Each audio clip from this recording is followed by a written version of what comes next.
असली हीरे की पहचान, इंस्पिरेशनल स्टोरी इन हिंदी।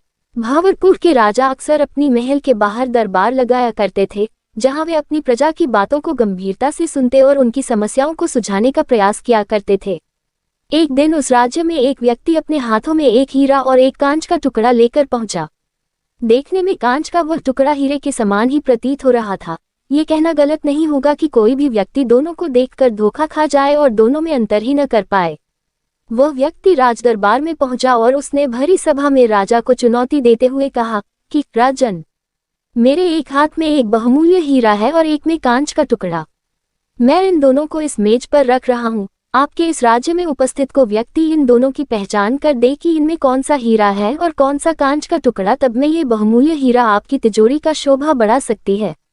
मैं ये हीरा आपको भेंट करूंगा, लेकिन इस बात का ध्यान रहे कि यदि आपने गलत चीज का चुनाव किया, मतलब आपने कांच के टुकड़े को हीरा बताया, तो हीरे का जितना मूल्य है उतनी धनराशि आपको मुझे देनी होगी। मैं कई राज्यों में जाकर यह खेल खेल चुका हूं और आज तक मैं कभी हारा नहीं। राजा ने उस व्यक्ति की बात मान ली और अपने सभी मंत्रियों से कहा कि वे असली हीरे को पहचाने। सभी मंत्री एक एक करके उस मेज के पास पहुंचे जहां हीरा और कांच का टुकड़ा रखा हुआ था। दिखने में दोनों में कोई भी अंतर नहीं था। कोई भी मंत्री असली हीरे की पहचान नहीं कर पाया और उन सबके मन में यही डर था कि यदि वे कांच के टुकड़े को असली हीरा बता दे, तब राजा को उस हीरे के मूल्य की राशि भुगतान करनी होगी। किसी को समझ नहीं आ रहा था क्या किया जाए। एक तरह से राजा की हार हो रही थी, राजा भी समझ नहीं पा रहा था। तभी राजदरबार में उपस्थित प्रजा समूह से एक आवाज आए, राजन, कृपया मुझे भी प्रयास करने दें। आवाज एक बूढ़े अंधे व्यक्ति की थी जो बचपन से नेत्रहीन था। सबको लगा कि इतने बुद्धिमान मंत्रियों से कुछ नहीं हुआ तो एक बूढ़ा व्यक्ति क्या कर लेगा, लेकिन राजा के पास और कोई रास्ता भी नहीं था। बूढ़े व्यक्ति को ससम्मान उस मेज के पास ले जाया गया। उसने दोनों ही वस्तुओं को छुआ और एक झटके में बता दिया कि कौन सा असली हीरा है और कौन बस कांच का टुकड़ा। बूढ़े अंधे व्यक्ति ने असली हीरे की पहचान कर ली। वह व्यक्ति भी चौंक गया जो इस शर्त के साथ हीरा लेकर आया था। अब हीरे को तिजोरी में रखने की तैयारी शुरू होने लगी। बूढ़े बाबा की जय जयकार होने लगी। इसी बीच राजा उस बूढ़े व्यक्ति के पास पहुंचे और उनसे पूछा कि आपने एक झटके में ही असली हीरे की पहचान कैसे कर ली।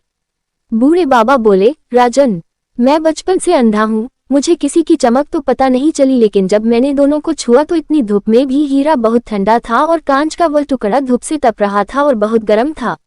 आपके मंत्रियों ने बस दोनों की चमक देखी, लेकिन उन्होंने असली हीरे का गुण नहीं देखा। असली हीरा हर परिस्थिति में ठंडा होता है। राजा को अपना उत्तर मिल चुका था। प्रेरणादायक हिंदी कहानी से हमें ये सीख मिलती है कि हर व्यक्ति में दो तरह के गुण पाए जाते हैं, ठीक उस हीरे की तरह और कांच के उस टुकड़े की तरह। जो व्यक्ति विपरीत परिस्थिति में भी गर्म नहीं हुआ, ठंडा रहा, वो अपनी लाइफ में हर वो चीज कर सकता है जो वह करना चाहता है, लेकिन जो व्यक्ति कांच के टुकड़े की तरह गर्म रहा तो उसका कोई मोल नहीं। बहुत सारे लोग गुस्सा करते हैं, आग बबूले हो उठते हैं, चिल्लाते रहते हैं। ये वही गुण है जो कांच के उस टुकड़े में होता है, और हीरा तो हर परिस्थिति में चमकता भी है और ठंडा रहता है। इसलिए अपने दिमाग को ठंडा रखिए, शांति से काम कीजिए। अपने अंदर के हीरे की पहचान आपको खुद करनी है और आपको हीरा बनना है, न कि कांच का वह टुकड़ा जो सिर्फ हीरा जैसे दिखता है लेकिन हीरा नहीं। क्योंकि अब आप जानते हैं असली हीरे की पहचान।